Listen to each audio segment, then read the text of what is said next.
Hi guys, Mary Elizabeth here. Welcome back. Today we are working with Michaels and we are creating an outdoor DIY Bohemian paradise. I'm super obsessed. I don't know if you guys are, but let's get to it and you can let me know.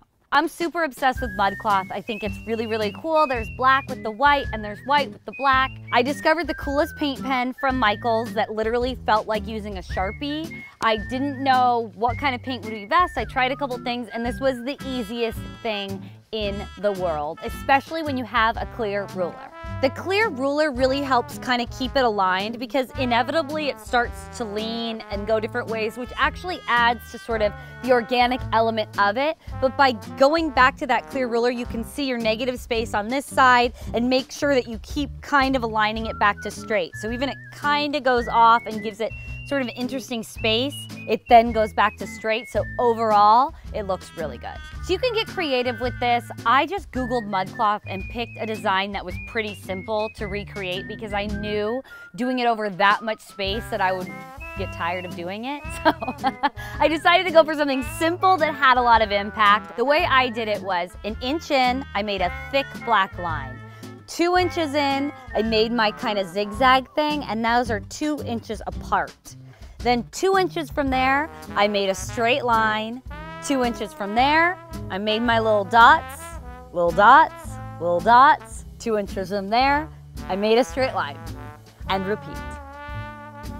I used a 6x9 drop cloth, so that actually ended perfectly with that amount of space.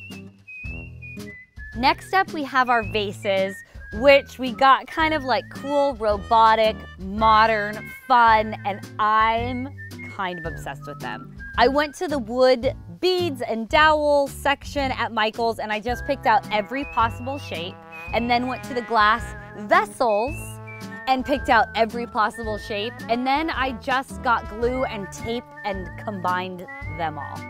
I used E6000 glue, which is amazing. It works super well. It sticks really well. What's great about it too is putting it on that glass. If you get excess around on the glass, once it dries, you can really pull it off and you have a lot of control. That said, it takes a while to set. If you just put glue on the wood bead, stick it on the vase, it will just start sliding down. So I had to do a little combo with tape. I taped it up to hold it until the glue took form. And then once it took form, I just peeled those off and voila. And then the magic comes in with spray paint. And y'all know I had to do my favorite gold. I did it. But you could do white, you could do turquoise would be really cool. I think you could go matte, you could go gloss. I think you could really have a lot of fun here. I think it could even be cool for a kid's party. I don't know, I think it really packs like a really cool element. Next up, I did these alcohol ink dishwasher safe Mod Podge glasses. Did you know there was dishwasher safe Mod Podge? Like, where have I been all my life that I just discovered this? I picked up these stemless wine glasses and knew that they could have a more creative and exciting life with a little bit of blue. First up, I took the glass, I completely saturated my cotton swab with rubbing alcohol. You could use a brush too, and then put it on the glass, and you have to act quickly. Once you have that on there and it's kind of wet, then you just add that tint, that dye, and do it, and then you can use a straw, but I found that forget the straw, doing it yourself is the way to go. It kind of gets this like cool, like, I don't know, ocean vibe of movement happening. And it just works really well. It's about the easiest thing in the world and you have to do it that fast before it dries. The genius thing about it is that rubbing alcohol also removes the dye. So I made sure not to have any dye at least 2 inches from the lip of the cup, just, you know, for people that want to drink. Then you let the glasses dry and you let them dry for a little longer than you think dry time would be, just because you don't want any of that excess dye coming off with the Mod Podge. I wound up waiting probably half hour, 45 minutes, and then I put my Mod Podge on, and then I let it dry for maybe 45 minutes, and then I put another layer on, and then I let it dry. You can apply 2 to 3 layers of Mod Podge to fully seal. First up, we had that fabulous floor cloth, so we wanted to lay it down somewhere comfy that we could just throw pillows on and you could really just relax and kind of vibe out and lay in the grass and lay on the floor cloth and lay in the rugs and just have a really like bohemian, pieced out experience. And then I needed a table, something low, something big that would accommodate a good amount of people. I didn't have one.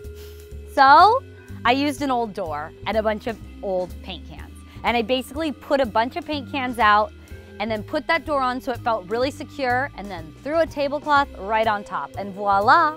I like a little drink section. I think it keeps the flow of party really good to have an area a little further away, not too far, but where you can get a little libation going.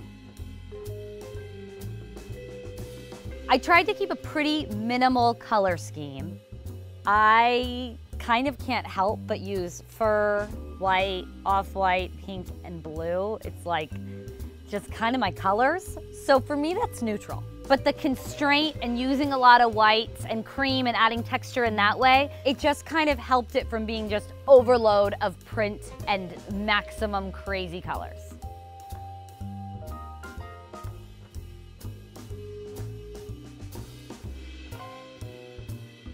Thank you guys so much for watching. Let me know your thoughts in the comments below. Check out michaels.com/DIY party for more ideas. For all shoppable links, check below. And I'll also include all Michael's social down below so you can follow them as well. And I will see you guys next week. Bye.